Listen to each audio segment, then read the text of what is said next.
قربانی کس شخص پر واجب ہے؟ قربانی کس پر واجب ہے، اس کے نصاب کے بارے میں تفصیل سے بتا دیں آصف صاحب کشمیر سے۔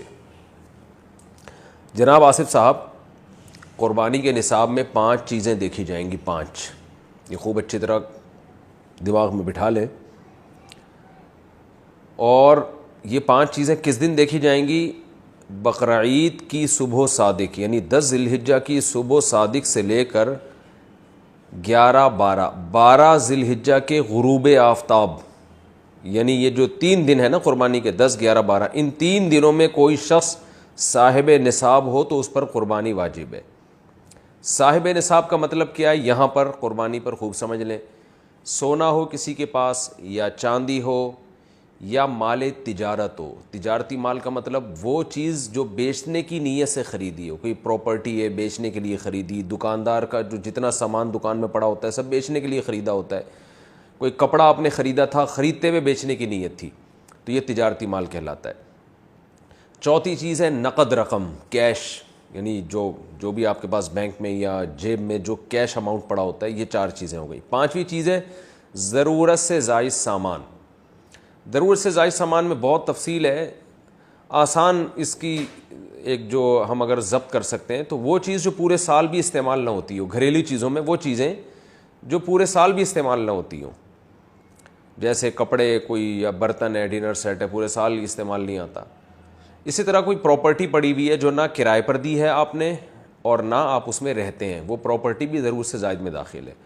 تو یہ جو 5 چیزیں ہیں، کسی کے پاس یہ 5 چیزیں، ان کی جو ویلیو لگائی جائے گی تو ان 5 چیزوں کا مجموعہ اگر 52.5 تولہ چاندی کے برابر ہے، 52.5 تولہ چاندی آج کل 65-70 ہزار کے لگ بھگ ہے، نیٹ پہ سرچ کر لیے گا، تو کسی کے پاس یہ 5 چیزیں، یا 5 میں سے 4 چیزیں، یا 4 میں سے 3 چیزیں، یا 3 میں سے 2 چیزیں، یا کوئی ایک چیز 52.5 تولہ چاندی کے برابر ہے، اور یہ بقرعید کی صبح صادق سے لے کر ذی الحجہ کی 12 تاریخ کی غروب آفتاب سے پہلے تک رہتی ہے اس کے پاس، تو ایسے شخص پر، یعنی بقرعید کی صبح صادق کے وقت اس کے پاس یہ نصاب موجود تھا، اور یہ 13 تاریخ کی ذی الحجہ تک اس کے پاس یہ نصاب موجود رہتا ہے، تو وہ صاحب نصاب کہلائے گا۔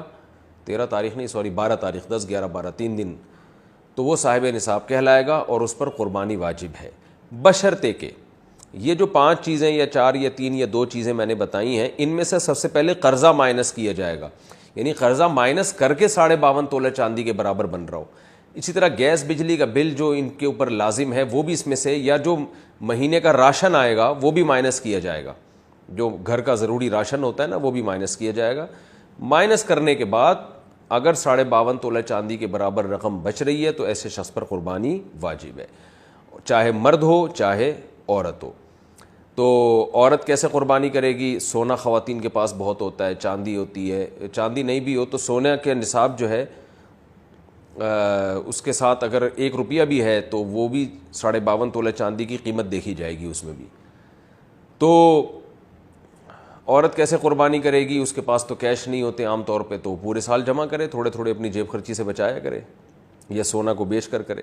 البتہ کسی کے پاس صرف سونا ہی ہے اور یعنی باقی 4 چیزوں میں سے کچھ بھی نہیں، 1 روپیہ بھی نہیں ہے، تو پھر 7.5 تولہ سونا جب تک نہیں ہوگا قربانی واجب نہیں ہوگی۔ یعنی سونے کے ساتھ اگر چاندی ہے یا پیسے ہیں یا تجارتی مال یا ضرورت سے زائد سامان ہے، پھر سونے کی ویلیو دیکھی جائے گی، سونے کو نہیں دیکھا جائے گا۔